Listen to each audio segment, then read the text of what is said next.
Hi, everybody. This video I'm bringing to you from Austin, Texas. The subject of the video is the Ogham, and particularly the Ogham as we use it in the apple branch tradition. Let me get this set up.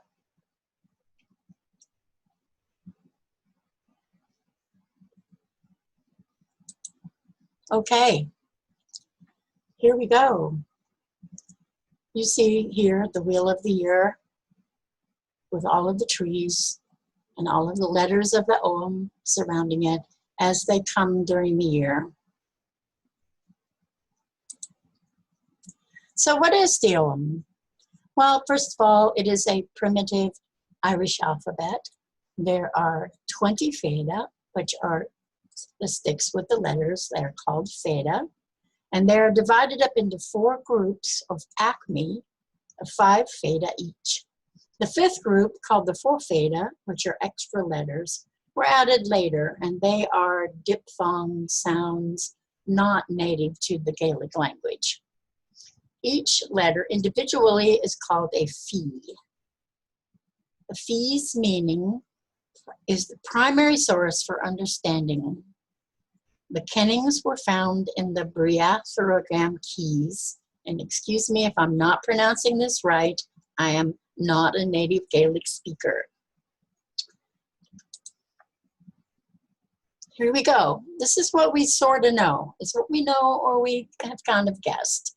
Irish mythology says that it was invented by an Irish god, Ogham Alphabet. But we can't ever be truly historically accurate. We know that the Ogham was used as a tool by the Druids, and it is a mnemonic device used to categorize things for memory. Mnemonic means categorized by sound, and it contained their sacred teachings. It is an oral tradition. The letters contain certain teachings as well as a mystery. Perhaps they use the letters as visual symbols of those teachings. Here we go.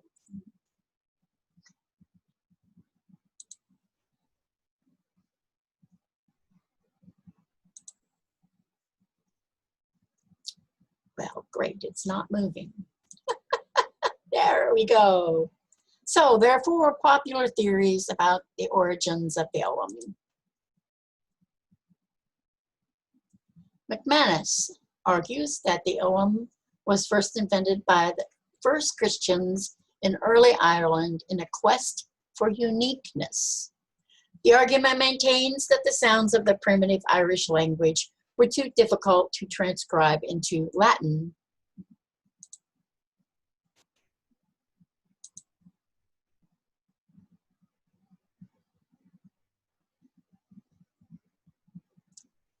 Ogham script, first invented in the West Wales in the 4th century BCE to intertwine the Latin alphabet with the Irish language in response to the intermarriage between Romans and the Romanized Britons.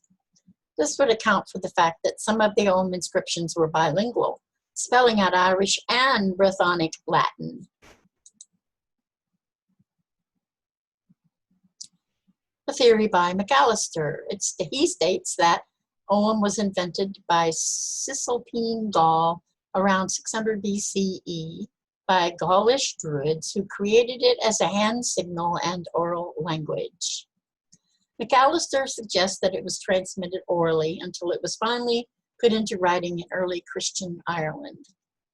He argues that the lines incorporated into Ogham represented the hand by being based on 4 groups of 5 letters with a sequence of strokes from 1 to 5. You can see the letters here on the hand, various places, with the B being at the very tip, H being at that joint, M being at this joint, and then A down here on the pad underneath the thumb. And the same with all the other letters. You can see how they go down the hand. However, there really is no evidence from McAllister's theory that Ogham language and system originated in Gaul. It's just a guess. Most of this is just a guess. Next, Lebur Kabbalah Eren. It's an 11th century Lebur Kabbalah Eren tells Ogham was invented soon after the fall of the Tower of Babel. The Book of Balimot. See all this information done in hand in this book. It includes 92 recorded secret modes of writing Ogham, and this was written in 1390-91 CE, Common Era.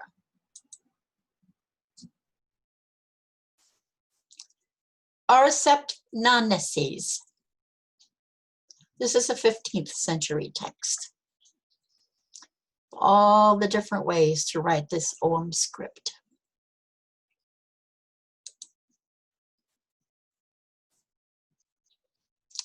Okay, it mentioned the Ogham on the hand. Here that hand is again, and there's my hand up here with the letters printed on there. I'm not sure how this would have been done, but they talk about that the Druids put their fingers across their nose. Now, I don't know whether that means that they touch their nose with the part of the finger where the letter lay, or whether they put like 2 fingers for the second, 3 for the third. I can't find anywhere that tells me how. It's just that they put fingers across the nose to indicate which group of letters or things that were categorized in that letter, what they were talking about. Okay, there really are 2 Oghams. The letters are the same, but they are arranged in a slightly different pattern. You can see, the one that you see on the internet the most is this one here, BLF, and it starts with Be, Luish, Fair, Salia, Nin. So the difference is in this Acme. Over here, you can see that it's BLNFS instead of BLFSN. So the F and the N are moved around. This N comes down here, over there, and this F goes over here.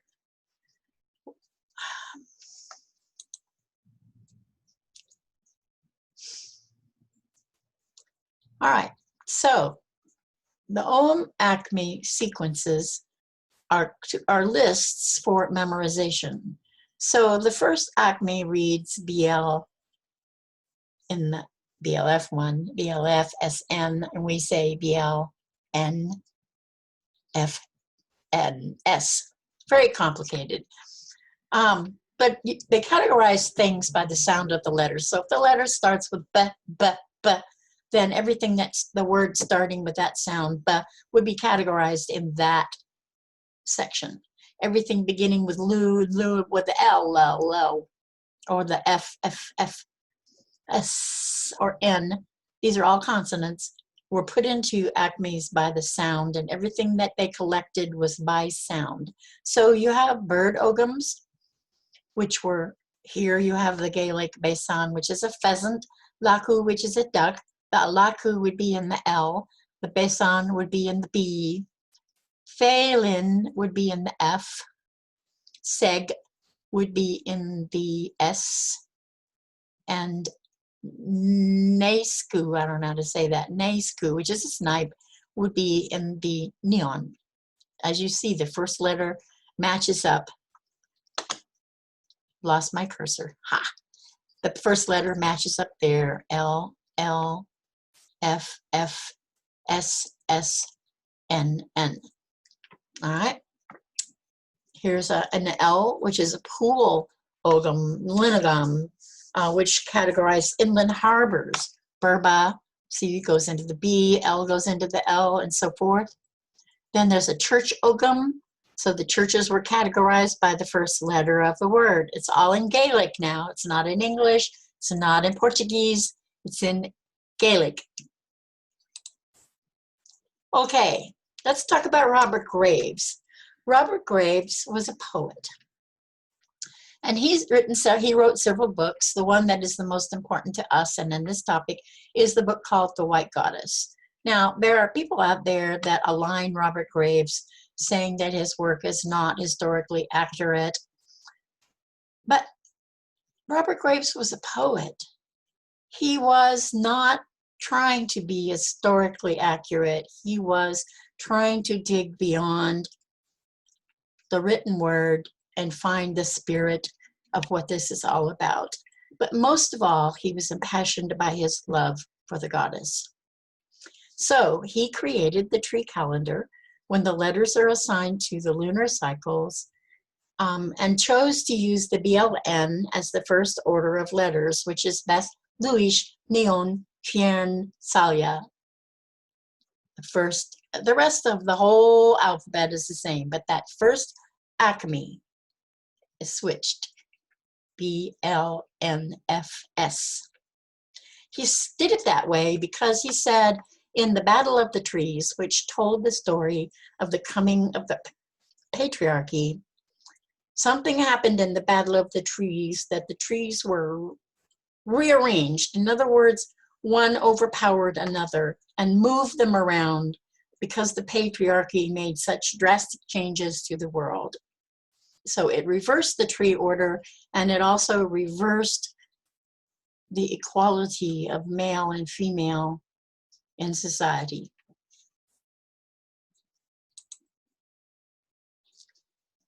He proposed that the year should begin with the return of the light. And we all know the return of the light is Yule, or the winter solstice.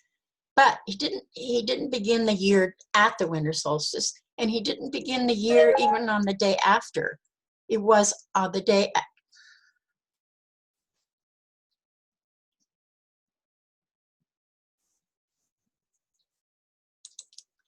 Well, I don't know what this is all about.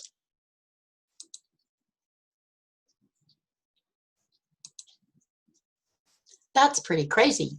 That just came up all by itself. Okay, anyway, Robert Graves said that the year should begin with the return of the light. And so we have winter solstice, then we have the extra day, which is just a day kind of set apart that doesn't belong to any cycle at all. It's its own day. And so he began the year the day after that. So it's the day after the extra day is when the year began, as far as counting the lunar cycles.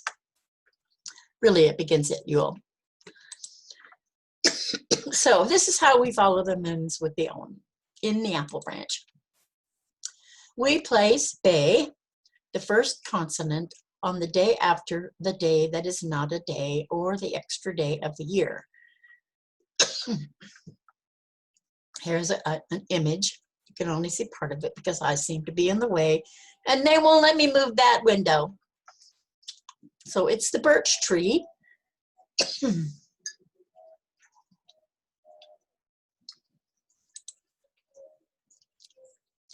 Here's a nice little diagram, and this one does use the BLN. You see BLNFS.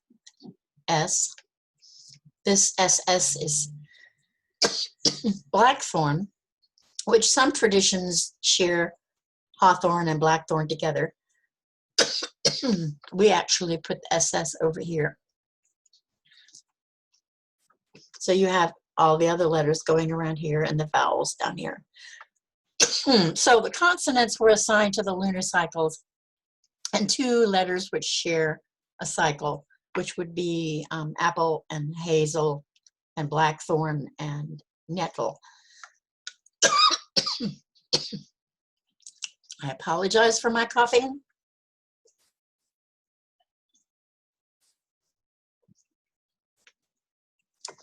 So then we have the vowels, and the vowels are assigned to the equinoxes and the solstices. We have the eve of winter solstice is Eo. We have the morning of winter solstice is Elm. We have On for the spring equinox, Ura for summer solstice, Era for fall equinox.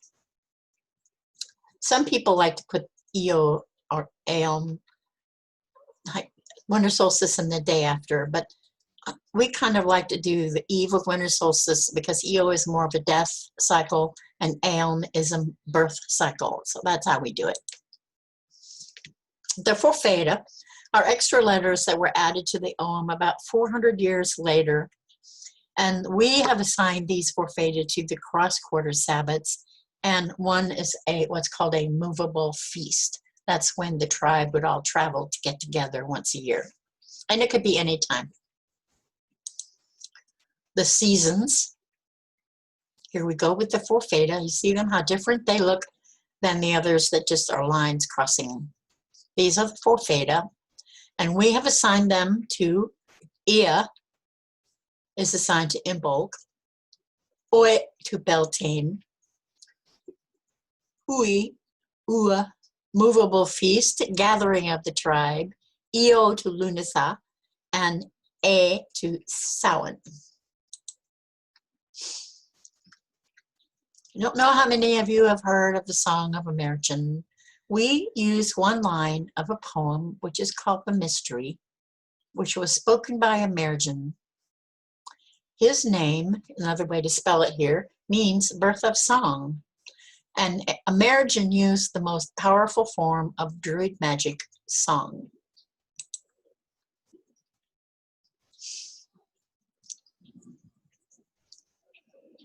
All right, this is Be, the first letter. I'm not going to go through all the letters. I just want to show you one letter that will kind of show you how this can pertain. This is coming in our climate in the middle of winter. You know, it's a little difficult down there in Brazil. Your climate is very different than in the Northern Hemisphere. But Be is the first letter of the lunar cycle. It means of withered trunk, fair-haired the birch. Beauty of the eyebrow. The animal of the birch cycle is the stag. The bird is the white pheasant. Its stone is the white or red carnelian. The color is white. The line from the poem The Mystery, or the Song of a Merchant, is I am a stag of 7 tines. It is the white tree of purification, protection against harm, both physical and spiritual. It deals with clearing away bad things of life, and it means a new beginning. So it is birch and the letter Be, and here's a drawing of the birch leaves. So a little bit more, the lessons that we get from the birch tree or from the letter Be.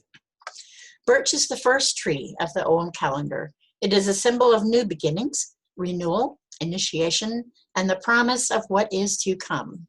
Although the birch appears fragile, it is strong and flexible. It teaches us that great strength can be found in apparent weakness.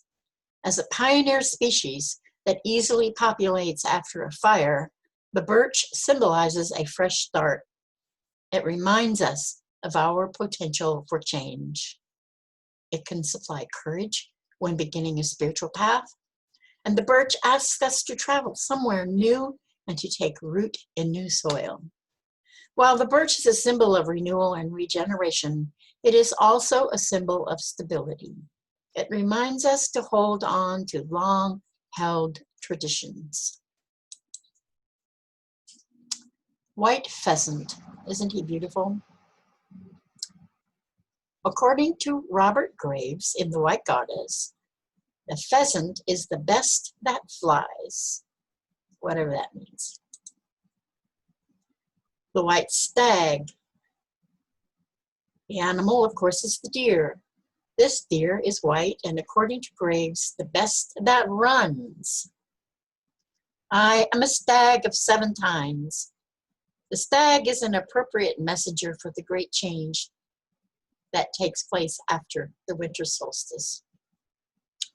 Although the earth remains dark and fruitless, nights are still much longer than days, and the light has begun to grow, but is yet unnoticed. We are still held in the dark times, but a spark begins to glow before us, reminding us to stay in touch with the life force, for we are soon to be in the light again. The stag of 7 tines, who has been through many cycles of waxing and waning strength, and always fought to triumphant life, is a guide we can trust. The stone, the white carnelian. The stone represents inception. Carnelia is in tune with the energy of the earth. Its strong connection with the earth makes it a good stone to help keep you anchored and comfortable in your environment. Carnelian's grounding influence allows you to feel settled and more secure. Our goddess. This is a new one for us. We just decided to add her this year for the first time, and she just seems so appropriate. Goddess, Ellen of the Ways. As the Green Lady, she peeps out between the trees and forests and woods. As a British Venus, goddess of the gardens, she is a flower bride. She is the guardian of the ancient trackways, the lays, the Kundalini currents in nature, and as the horned goddess, she leads us to the first trackways, the migratory tracks of the reindeer. She is guardian of the underground streams that carry the sacred waters. May Ellen of the Waves lead us to her ley lines, upon which rest all places of power. As the ancient ancestor, may she guide and protect us on our sacred journeys. Definitely appropriate for the first moon of the year. Tools for using the Ogham. This is the phage find of Fion's will. You can see the letters lined up here. It's the first acme. Trying to think which way they go. Second acme, third acme, and the vowels. I don't know. And here's the forfeda around the inner this ring here. Okay, within the structure of Fion's wheel is hidden the cosmology of the Celts and the Druids. It is a magical mandala of Ogham, as well as a symbol of the mysteries that are Ireland. The Ogham acme are shown on Fion's wheel as separate pathways connecting the 5 circles of existence. Each of these pathways is formed by Ogham symbols that connect the extremes of the cosmos, the circle of the heavens, and the sacred center of being.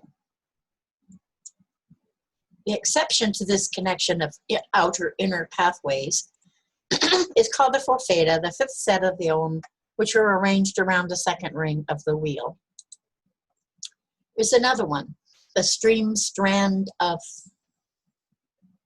Ferchertin. I can't say that, sorry. Ferchertin. Anyway, it is a representation of the journey to the self that we all make when we look within and into our roots of the past. The symbols on the image are the Ogham, a gift of Ogham Sunface to the eloquence of poets. The meaning of these Ogham for this mandala can be best understood from a study of the various Imrama, as well as the tale, the colloquy of the 2 sages. For those of you that don't know, an Imrama is a journey, usually was done across water to islands in a boat. Another tool, the cauldrons of Posey. These are the 3 cauldrons that help us connect what is within us to what is without us. There are 3 cauldrons. Land is the center cauldron located in your heart. Sea is in the bottom lower cauldron located in your belly. And the sky cauldron is located in your head. Using them for divination, you would read the sticks as they fall on these cauldrons and what they represent. You can see here the cauldron of warming is about experience, present motion, observation, training. The cauldron of vocation or motion is about existence, past incubation, formation, tradition. And the cauldron of knowledge, also known as the cauldron of wisdom, is about consciousness, future creation, knowledge, and inspiration. Pathworking. You can use the Ogham for pathworking. Pathworking is an inner journey to discover truth within ourselves. We can tap a higher wisdom. We can know our totem animals, and we can find our spirit guides. It allows us to connect with our total self and all of its many elements. Many of you, I'm sure, have already done some journey work, either to a drum or to music or in dance, where you go somewhere else. You go, in Irish tradition, you would be traveling into the other world or the underworld. But there you go to seek wisdom. You seek to learn from those who might have answers to your questions. It's very interesting when you get into this pathworking that you can actually travel to the many worlds. The Celtics have worlds in above, in the middle, and below, just like the Northern European traditions do.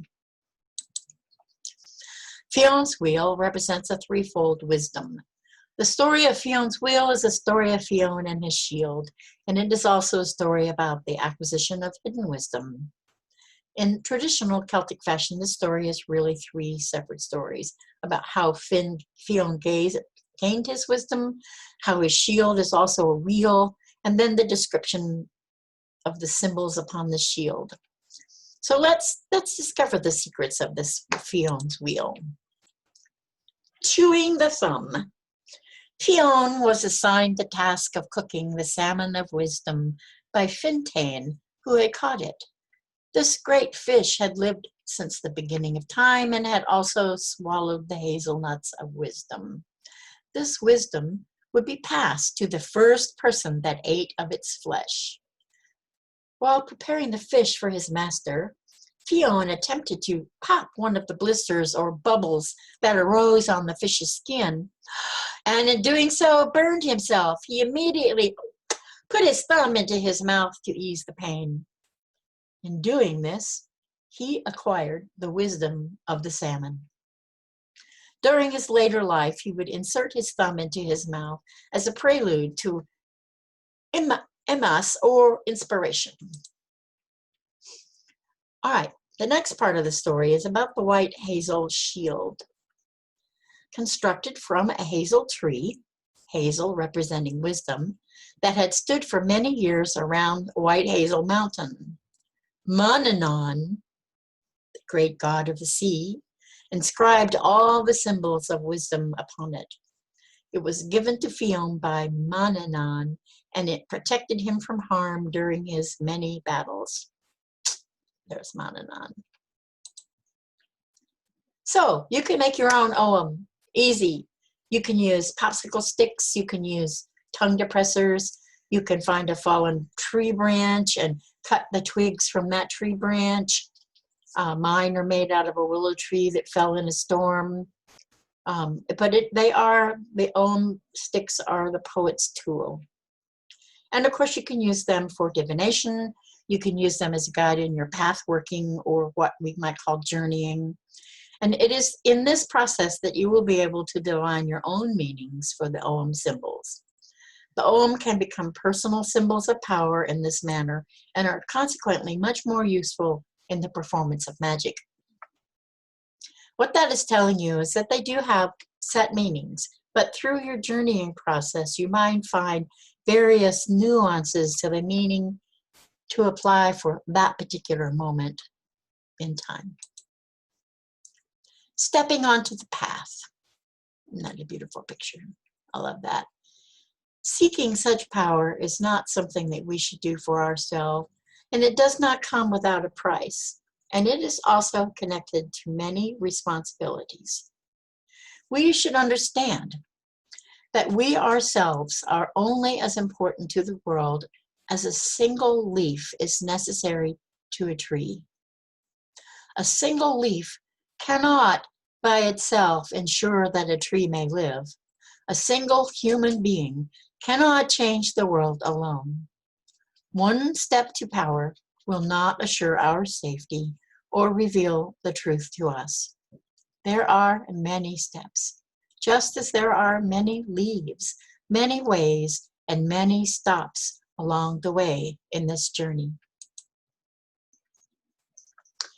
Path working is basically an inner journey to discover truth within ourselves. It allows us to tap the higher wisdom, to know our totem animals, and to find our spirit guides. It allows us to connect with our total self and all of its many elements. So what is Fion's wheel? For one thing, it's a representation of the Ogham laid out in concentric circles around a center. On it are the Ogham symbols for our journey. Each symbol represents an ability or a knowledge to be gained or understood, and we can think of it like a Celtic labyrinth. We don't necessarily work the whole Fion's wheel in one sitting. We start in one place and we keep moving forward through the letters with a journey for each one. So this is the 5 circles. The first circle is a way of protection. The second circle is a way of wisdom. The third circle, the way of balance. The fourth circle, the way of truth. And the fifth, the way of life. Becoming. Becoming is one of the most important things that you would ever learn on this witch's path. It is very druidic. I'm sure it's everywhere, but it is one of the ways that druids and witches work their magic. They become. They actually change reality, taking on another shape, transforming into an animal, growing larger, disappearing. A classic example is the ability found within the Song of Emergen by the druid who aided the Gaels in defeating the Tuatha De Danann. I learned this morning that the music that I have embedded in this doesn't work when I'm recording it. So I will show you the words of this song. It is beautiful. If you ever have the chance to hear Lisa Gerrard sing this song in Gaelic, it is beautiful. Here are the words.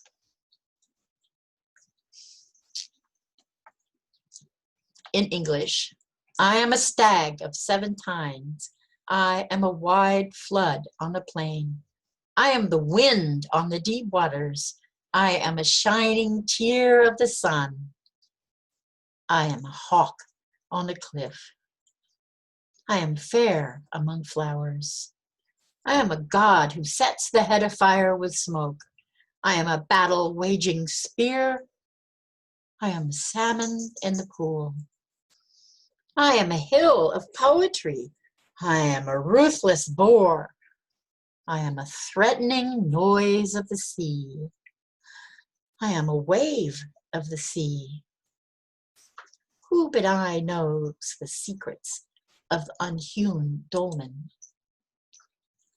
I am a womb of every holt. I am the blaze on every hill. I am the queen of every hive. I am the shield for every head. I am the tomb for every hope.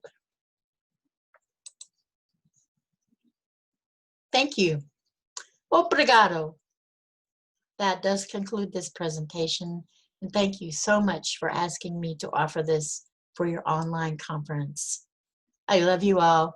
Mwah, beijos.